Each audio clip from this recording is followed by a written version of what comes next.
एक गांव में एक शातिर चोर रहता था। पूरा गांव उस चोर के बारे में जानता था, लेकिन इसके बावजूद भी कोई उसे पकड़ नहीं पाया। उस शातिर चोर ने अपना संपूर्ण जीवन चोरी करने में लगा दिया। इतना ही नहीं, आसपास के गांव और नगर में भी उसकी बराबरी का कोई चोर नहीं था। चोर का एक बेटा था, जिसे वह अपनी तरह ही शातिर चोर बनाना चाहता था। इसलिए वह अपने बेटे से हमेशा कहता था कि कभी किसी साधु या सन्यासी के उपदेश को मत सुनना। यदि कोई कुछ कहे भी तो अपने कान बंद कर वहां से भाग जाना। बचपन से ही उसका बेटा अपने पिता से इन्हीं बातों को सुनता आ रहा था, जिस कारण ये बातें उसके मन में बैठ गई थी। ऐसे में बड़े होकर बेटा भी अपने पिता की तरह शातिर चोर बन गया। एक दिन उसे बड़ा लालच आया और वह राजा के महल में चोरी करने के उद्देश्य से जाने लगा। तभी रास्ते में लोगों की भीड़ नजर आई। चोर ने देखा कि लोग एक सन्यासी के चरणों में गिरकर उनका आशीर्वाद ले रहे हैं। वो सन्यासी गौतम बुद्ध थे। चोर साधु सन्यासी से दूर रहता था, क्योंकि उसे अपने पिता से यही सीख मिली थी। लेकिन भगवान बुद्ध को देख वह उनकी ओर आकर्षित हो गया। इसका कारण ये है कि पहली बार उसे किसी तेजस्वी व्यक्ति के दर्शन हुए थे। अचानक उसे पिता की बात याद आ जाती है कि साधु सन्यासियों से दूर रहना चाहिए। चोर असमंजस में रहता है कि वह सन्यासी के पास जाए या चोरी करने के लिए आगे बढ़ जाए। एकाएक उसके मन में ये प्रश्न आता है कि आखिर पिताजी क्यों साधु संतों से दूर रहने को कहते थे। इसका उत्तर जानने के लिए चोर भी लोगों के बीच बैठ जाता है और भगवान बुद्ध के उपदेश सुनने लगता है। बुद्ध लोगों को झूठ बोलने की व्यर्थता और विश्वासघात के बारे में बताते हैं।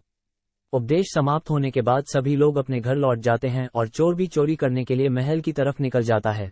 लेकिन पूरे रास्ते वह यही सोचता रहता है कि क्यों न एक बार उस सन्यासी के उपदेश में कई बातों को मानकर देखा जाए। इस तरह से वह चोरी करने के लिए महल की दीवार से कूदने के बजाय महल के द्वार से अंदर जाता है। उसे देख महल के द्वारपाल उसे रोकते हैं और भीतर जाने का कारण पूछते हैं। चोर कहता है, मैं चोर हूं और महल में चोरी करने जा रहा हूं। द्वारपाल उसकी बातें सुनकर हंसने लगते हैं और कहते हैं जरूर यह महल का सेवक या नौकर होगा और हमसे मजाक कर रहा है। ये सोचकर वे उसे महल के अंदर जाने दे देते हैं। महल जाने के बाद चोर खजाना रखे तिजोरी के पास पहुंच जाता है और तिजोरी को तोड़कर धन और आभूषण को पोटली में भरकर भागने लगता है। तभी उसकी नजर महल के रसोई पर पड़ती है। रात होने के कारण सभी सो रहे होते हैं और रसोई में कोई नहीं रहता है। चोर को जोर की भूख लगी थी, इसीलिए वह रसोई में जाकर पेट भर खाना खा लेता है। इसके बाद चोर वहां से जाने लगता है। तभी उसे बुद्ध के उपदेश में सुनी दूसरी बात याद आती है कि जिसका नमक खाया है उसके साथ कभी भी विश्वासघात नहीं करना चाहिए। चोर सोचता है मैंने इस महल का नमक खाया है, ऐसे में इनका धन चोरी कर मैं इनके साथ विश्वासघात करूंगा।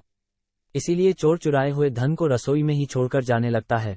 महल के एक व्यक्ति की नजर चोर पर पड़ जाती है और वह शोर मचा देता है, जिससे महल के लोग चोर को पकड़ लेते हैं और राजा के पास ले जाते हैं। राजा चोर से पूछता है कि जब तुमने चोरी कर ली थी तो फिर इसे छोड़कर क्यों जा रहे थे। चोर कहता है, एक सन्यासी के उपदेश के कारण। चोर की बात से राजा प्रभावित होते हैं और उससे कहते हैं, अगर तुमने ऐसे उपदेश बचपन से ही सुने होते तो तुम कभी चोर बनते ही नहीं।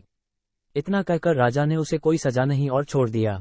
लेकिन राजा ने उससे कहा कि एक बात याद रखना, सही संगत और सही उपदेश से ही व्यक्ति अच्छा इंसान बनता है। बचपन से ही गलत संगत और गलत उपदेश मिलने के कारण वह बुरा व्यक्ति बन जाता है। संगत और उपदेश व्यक्ति का जीवन बदल देते हैं।